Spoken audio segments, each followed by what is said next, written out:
Hello friends, welcome back to my YouTube channel chocolate stock. അപ്പോൾ നമ്മളിവിടെ discuss ചെയ്യാൻ പോകുന്നത് 8ാം ക്ലാസ്സിലെ ഇംഗ്ലീഷ് ടെക്സ്റ്റിലെ ഫസ്റ്റ് യൂണിറ്റിലെ സെക്കൻഡ് ആൻഡ് തേർഡ് ചാപ്റ്റർ ആണ്. The 7 ages of man then little things matter. First chapter ആയിട്ടുള്ള a long walk with granny ഞാൻ ഓൾറെഡി അപ്ലോഡ് ചെയ്തിട്ടുണ്ട്. അപ്പോൾ കാണാത്ത ഫ്രണ്ട്സൊക്കെ അതും പോയി കാണുക. ഈ യൂണിറ്റിലെ എല്ലാ ചാപ്റ്ററിൻ്റെയും ഫുൾ സമ്മറിയും അപ്ലോഡ് ആക്കിയിട്ടുണ്ട്. സോ സമ്മറി കേട്ടതിന് ശേഷം ഈ ഒരു വീഡിയോ കൂടി കാണുമ്പോൾ ഏകദേശം ചാപ്റ്റേഴ്സിനെ പറ്റി ഐഡിയയും പോയിൻറ്സും ഒക്കെ നിങ്ങൾക്ക് കിട്ടും. A long walk with granny എന്ന ചാപ്റ്ററിൻ്റെ ഇമ്പോർട്ടൻറ്റ് ക്വസ്റ്റ്യൻസ് ആൻഡ് പോയിൻറ്സ് ചെയ്ത വീഡിയോയിൽ ഞാനൊരു കാര്യം മെൻഷൻ ചെയ്തിരുന്നു. അത് മനസ്സിലാക്കി വേണം നിങ്ങൾ ഈ ഒരു വീഡിയോയും പഠിക്കാൻ. സോ നമ്മളിവിടെ ആദ്യം ഡിസ്കസ് ചെയ്യുന്നത് ദ 7 ഏജസ് ഓഫ് മാൻ എന്ന ചാപ്റ്ററിലെ ഇമ്പോർട്ടൻറ്റ് ക്വസ്റ്റ്യൻസും പോയിൻറ്സും ആയിരിക്കും. First question, according to Shakespeare how many stages are there in man's life? അതായത് ഷേക്സ്പിയർ പറയുന്നതനുസരിച്ച് ഹ്യൂമൻ ലൈഫിൽ എത്ര സ്റ്റേജസ് ഉണ്ടെന്നാണ് പറയുന്നത്. According to Shakespeare there are 7 stages in man's life. എത്ര സ്റ്റേജസ് ആണ്? 7. Next question, how is the school boy described in the poem? ഈ പോയത്തിൽ സ്കൂൾ ബോയിനെ ഡിസ്ക്രൈബ് ചെയ്യുന്നത് എങ്ങനെയാണ്? The school boy goes unwillingly to school. He walk slowly like A snail carrying his school bag with a sad face. നമ്മുടെ കവിതയിലെ school boy എങ്ങനെയായിരുന്നു? സ്കൂളിൽ പോകാൻ താല്പര്യമില്ലാത്തൊരു കുട്ടിയായിരുന്നു. അവൻ ഒരു സ്നെയിലിനെ പോലെ, ഒച്ചിനെ പോലെ വളരെ പയ്യെയും വളരെ വിഷമത്തോടു കൂടിയുമായിരുന്നു സ്കൂളിൽ പോകുന്നത്. Next question, how is the lover described in the poem? ലവറിനെ എങ്ങനെ ഡിസ്ക്രൈബ് ചെയ്യുന്നേ?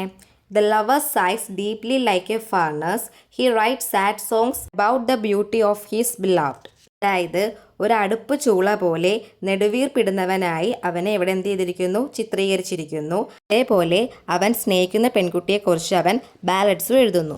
Next question, what qualities does the soldier have? സോൾജിയറിന് എന്തൊക്കെ ക്വാളിറ്റീസ് ആയിരുന്നു ഉണ്ടായിരുന്നത്?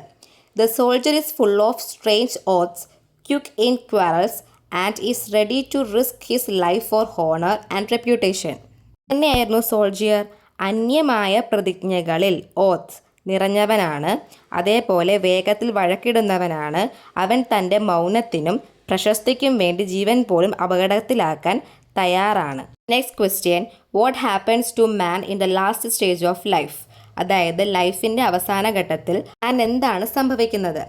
In the last stage man becomes very old. He loses his teeth, eyesight and memory. He becomes like a child again. The stage is called second childishness. അതായത് നമുക്കെല്ലാം അറിയാമല്ലേ, ജീവിതത്തിലെ അവസാന stage എന്ന് പറയുന്നത് വൃദ്ധരായി മാറുന്നതാണ്. അതേപോലെ അവൻ്റെ പല്ലുകളും കാഴ്ചകളും ഓർമ്മയും ഒക്കെ നഷ്ടപ്പെട്ടിരിക്കുന്നു. വീണ്ടും കുട്ടിയെ പോലെ ആയിത്തീരുന്നു. ഇതിനെ രണ്ടാം ബാല്യം എന്നാണ് നമ്മൾ വിളിക്കുന്നത്, സെക്കൻഡ് ചൈൽഡിഷ്നെസ്. പോമിൽ മെൻഷൻ ചെയ്തിട്ടുള്ള 7 stages ഏതൊക്കെയായിരുന്നു?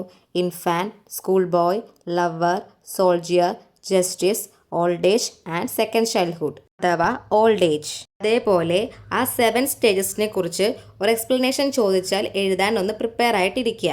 Next question, all the world's A stage and all the men and women merely players. Explain. അതായത് ഷേക്സ്പിയർ നമ്മുടെ ലോകത്തെ ഒരു വേദിയുമായി ഉപമിക്കുന്നുണ്ട്. അതേപോലെ മനുഷ്യരെല്ലാവരും അതിലെ നടന്മാരാണെന്നും പറയുന്നു. ഇതേപ്പറ്റി വിവരിക്കാനാണ് പറഞ്ഞിരിക്കുന്നത്. Shakespeare compares the world to a stage and human beings to actors. Just like actors play different roles in a drama, men and women play different roles in life. They enter the stage at birth and leave it at death. Life is temporary and every person has duties and roles to perform during their journey.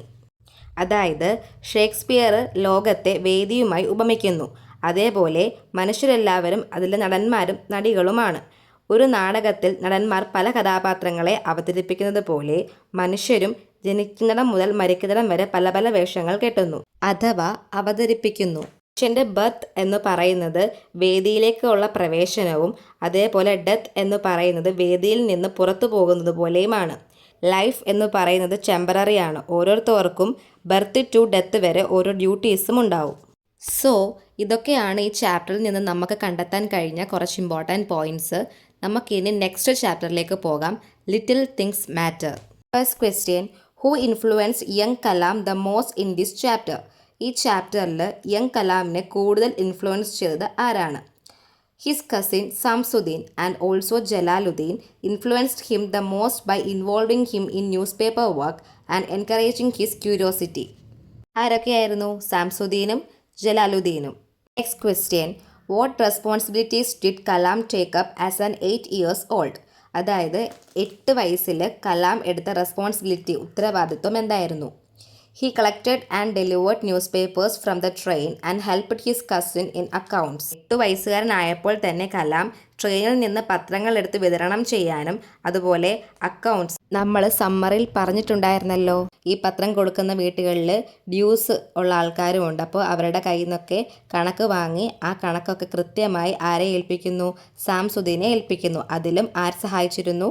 8 വയസ്സുകാരനായ കലാം സഹായിച്ചിരുന്നു. Next question, how did the war, അതായത് second world war affect Kalam's family and his role? അതായത് second world war കലാമിൻ്റെ ഫാമിലിയെ എങ്ങനെ affect ചെയ്തു? എന്തായിരുന്നു കലാമിൻ്റെ role? The war caused rationing and scarcity. His mother and grandmother sacrificed food which inspired Kalam to work as a newspaper boy. അതായത് second world war ടൈമിൽ അവർക്ക് എന്തുണ്ടായി? പട്ടിണി ഉണ്ടായി. തന്നെയുമല്ല, ഉള്ള ഭക്ഷണം അമ്മയും തൻ്റെ ഗ്രാൻഡ് മദറും കൂടുതലും കുട്ടികൾക്ക് വിധിച്ചു കൊടുത്തിട്ട് മിച്ചം വരുന്നതാണ് അവർ കഴിച്ചിരുന്നത്.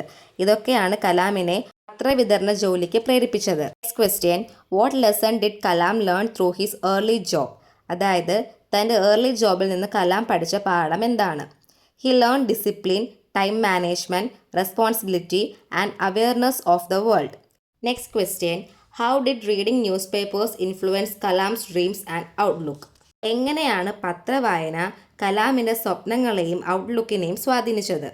News papers introduced him to leaders and ideas which made him dream of visiting big cities and achieving something great. അതായത് പത്രവായന കലാമിനെ നേതാക്കന്മാരുടെ പല ആശയങ്ങളുടെയും ലോകത്തിലേക്ക് കൊണ്ടുപോയി. അതുവഴി വലിയ നഗരങ്ങളിലേക്കുള്ള യാത്രയും മഹത്തായ സ്വപ്നങ്ങളും അവനിൽ വന്നു ചേരുന്നു അഥവാ വളരുന്നു. Next question, describe Kalam's daily routine during that period. ആ സമയത്തുണ്ടായിരുന്ന കലാമിൻ്റെ ഡെയിലി റൂട്ടീനെ കുറിച്ച് വിവരിക്കുക. He went for early morning tuition, attend Arabic school, collected and delivered newspapers, went to regular school and helped in accounts at night. Next question, why was Kalam's enthusiasm set to no bounds? Though young and facing hardships, he felt proud and excited to support his family, which made his enthusiasm limitless. So ഇതൊക്കെയാണ് ഈ ചാപ്റ്ററിലെ പ്രധാന points എന്ന് പറയുന്നത്. അതേപോലെ കലാം എഴുതുന്ന ഒരു diary, ഈ experience ഒക്കെ ഡിസ്ക്രൈബ് ചെയ്തുകൊണ്ട് എഴുതുന്ന ഒരു ലെറ്റർ, പിന്നെന്താ ഈ ചാപ്റ്ററിൻ്റെ ഒരു റിവ്യൂ, റൈറ്റപ്പ് അല്ലെങ്കിൽ നറേഷൻ, ഇതൊക്കെ നമുക്ക് എക്സ്പെക്റ്റ് ചെയ്യാം. സോ നിങ്ങളുടെ ഫസ്റ്റ് യൂണിറ്റിലെ 3 ചാപ്റ്റേഴ്സിൻ്റെ സമ്മറിയും ഓരോ ചാപ്റ്ററിൻ്റെ ക്വസ്റ്റ്യൻ ആൻഡ് ഇമ്പോർട്ടൻറ്റ് പോയിൻറ്റ്സും ഞാൻ അപ്ലോഡ് ആക്കിയിട്ടുണ്ട്. എല്ലാവരും കാണുക, പഠിക്കുക, എക്സാമിന് വേണ്ടി നല്ല രീതിയിൽ പ്രിപ്പയർ ചെയ്യുക. All the best. ഒപ്പം എൻ്റെ ക്ലാസ്സൊക്കെ യൂസ്ഫുൾ ആണെങ്കിൽ സബ്സ്ക്രൈബ് ചെയ്യുക, സപ്പോർട്ട് ചെയ്യുക, കമൻറ്റ് ചെയ്യുക. താങ്ക്